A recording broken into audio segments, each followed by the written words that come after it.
On today's show, The Warriors give us a fireworks show. Terry Rozier says the Celtics are too talented. And let Buddy shoot. in Crossfire, which team is the most likely to make a trade? Should the Hawks keep winning? And where will the NBA go next? And Joel Embiid goes hard in the paint and on Twitter. It's Wednesday, January 16th. The starter starts now.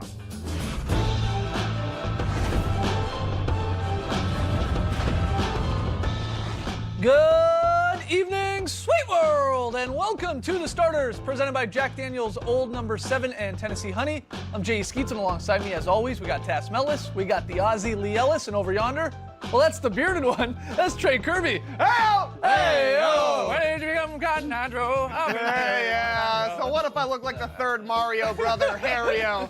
I'm here at the internet looking for your best tweets at #TheStarters. And guys, Klay Thompson is one of the best shooters the league has ever seen, but he's not known as much of a dunker until last night when he threw down 4 against the Nuggets, putting him way ahead of Zaza Pachulia in their long-standing bet. When this was brought up post-game, Klay had some fun. I got to be winning this year. Ha! Good. I'm going to text him that right now, actually. You have 1 dunk. I have 11 this year. Pay me.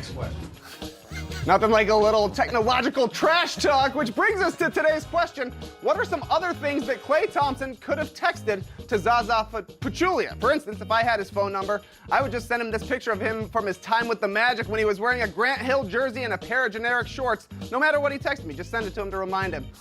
Had a 15-year career, though. Pretty crazy. Nonetheless, we want to hear from you. So let us know on Twitter what other things could Klay Thompson text to Zaza Pachulia. Send us your best tweets to #TheStarters. We'll hear from you later. All right, get those tweets in. Why don't you just text us tonight? You want to give your number up? Text us. On the air?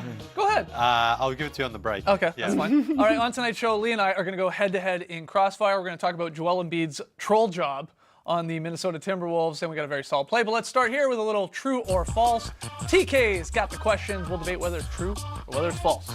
The Warriors and Nuggets are the top 2 teams in the Western Conference, and last night the Warriors proved they're still on top. The Dubs scored an NBA record 51 first-quarter points on their way to a 31-point victory in Denver, upping their streak to 5 straight wins. Guys, true or false? That was a statement game for the Warriors. That's false. It was a statement quarter for the Warriors. Woo! That's all. It took 51 points in the first quarter. They shot 19 of 25 and hit 10 threes again in just the first quarter. And Jamal Murray, he had a buzzer-beating 3 at the end of the first quarter, and it was, a 51 to 38-point game, but it was over when you shoot 19 to 25 in the first quarter. You're just going to be playing catch-up, and they had it going all night. It was a fireworks show, like Kirk called it. But after the game, they're asked, was this a focus for you? And they'll tell you it wasn't, but this was definitely a statement game. The Nuggets were in the 1 seed, and the way that the Warriors came out and played with enthusiasm, got into their sets really quickly, did not stop moving on the offensive end. This was vintage Warriors. This was something that motivated them, and you saw it work out like only the Warriors can work out on the offensive end. That was spectacular. Yeah, the Nuggets beat the Warriors earlier in the season in a close game, but this is a great lesson for the Denver Nuggets because they're an up-and-coming team, and this is a January game, and we know that the Warriors cruised through the regular season. The Warriors came out last night wanting to send a message to Denver, say, you want to be the top of the West? Well, this is what you're going to have to go up against. So they can take a lot out of that game to show you that you have to play the full 36 minutes if you want to win in the NBA. But the main thing being that for Denver, it's like, because they didn't play the last quarter. No. Gotcha. I was like, do you know how many minutes are in a game? You were a step ahead. I got you. No, but the point being here for Denver is like that they haven't even been close to where the Warriors have been for the last 5 years. And the Warriors obviously feel that Denver are a legit team. Yeah. And they wanted to come out last night and basically rub their noses in it in front of their home fans. And Denver can't look at this and go, oh man, we're not good enough. They've got to go, okay, that's the standard. That's what we need to be trying to get to. So I think this is a valuable loss for Denver, even though it was probably pretty humiliating to get killed from the jump by the Warriors. It's a message for the rest of the NBA, too. Hello, we're good. Yeah. Because people forgot how great the Warriors were because they weren't playing up to their capabilities. They needed something to spark them. They've also got something sparking them on Friday when DeMarcus Cousins comes back. That's their new season for them. It's very, very scary that this team can do what they did, 51 points in a quarter, and now they got this guy to work out in the first quarter. It's just going to be really fun for them to have this type of center playing for them. If he sparks joy, don't throw him out. That's Yeah. what Marie Kondo says. Yes. You're right. Lose the books. It is crazy, and it will be interesting to see paired with that Cousins coming back. Yeah, is this the Warriors going to be locked in from night in to night out here now? Is this like the new Warriors or the old Warriors? I really should say though, hey, we're ready to play, or will they go through a lull again? And part of that will be trying to find minutes for Cousins, trying to get him into their system. Where are the shots for him? How's his defense and all that? I mean, maybe they take a little bit of a step back because of that, but Maybe. come playoff Well, they time, do. it They do probably that won't matter. because they don't have games like this on their calendar every Right, night. right. They know they can sort of go up against other teams where they're like, we don't need to go out and send a message to them. It's just that Denver had such a great season at that point. They were like, listen, this is what you're going to have to beat Yeah. if you want to get to the finals. No, for sure. All right, Trey, next one. A week ago, we were asking if the Celtics had things all figured out, but since then, 3 straight losses and a couple of dramatic on-court beefs. So, what's the deal? Well, according to Terry Rozier, the Celtics are struggling because they are too talented. Sounds like a good problem to me, but true or false, the Celtics are too talented. Yeah, you have to say it like that. Are they too Hard to. talented? Do you Yeah. buy this at all? Does he have a point sure. or ridiculous? For sure. It's like when Ray Allen missed a shot. He was too open. Right. It happens to the best of us. I think they were playing the right way not too long ago. They had 5 straight games of 30-plus assists. They were moving the ball. Yeah. That's what they needed to do. Then they had 3 games where they averaged 20 assists, and there was a 3-game losing streak. Not a coincidence whatsoever. Kyrie Irving was extremely mad during that losing streak, and he came out and he said something. And we all talk about Jaylen Brown's response to that. Well, the leadership's got to stop from the top. Well, Jason Tatum also came out and said, you know what, Kyrie Irving's comments are from a good place. Yeah, we needed to hear that. We needed to hear that, and I think they are all on the same page. There's way too much talent for them to be bad. You can be too talented because you've got too many egos on a team.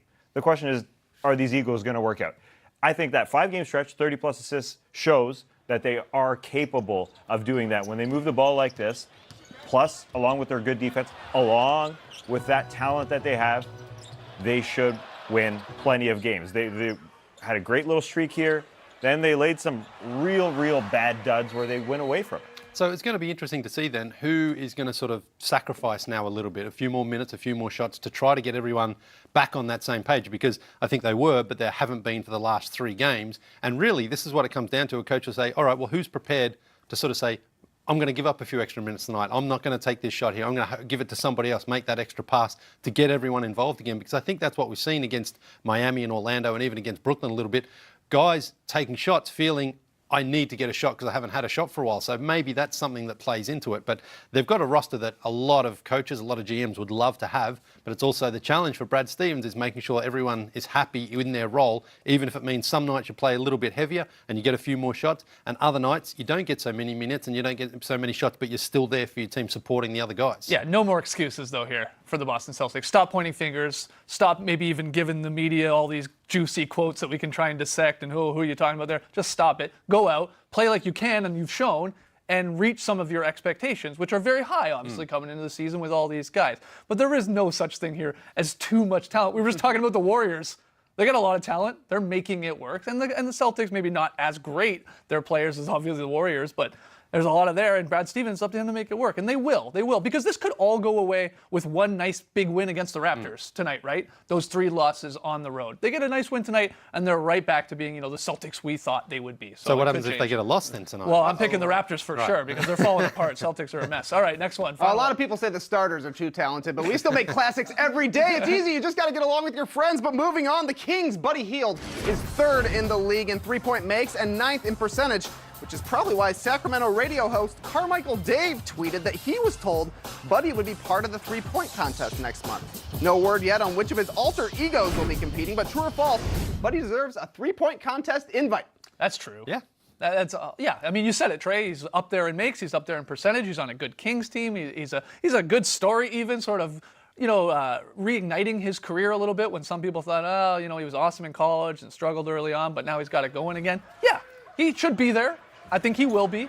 I think that's an obvious invite, and hopefully the NBA does extend it to him, and he takes it. And it'd he's be going nice to to put see his him. Moneyball racket in one of the corners, because that's where his red His light's from. money from the corner. Yeah. Look, I think Buddy Hield will probably be there. There's a couple other locks, right, that I think we would all agree on. You want to see 2 of the greatest shooters of all time in Steph Curry and Klay Thompson go at it, especially being in Charlotte with Steph Curry. And then Devin Booker as a defending champ. That's just a rule to me with the Absolutely. 3-point contest. I mean, Craig Hodges wasn't even in the league, and he got to defend his shot. So those three we all agree on. Is there anyone else, though, that we'd like to have in the mix? Well, there they are. You see the board. Trey wants James Harden, Lee, Joe Ingles, Tass, Brooke Lopez, and I want the other Curry. I want Seth Curry to battle his brother Steph. Put Dell in there put as Dell well. in there, too. It's in Charlotte, their hometown. I think See what that'd be Aisha fun. got.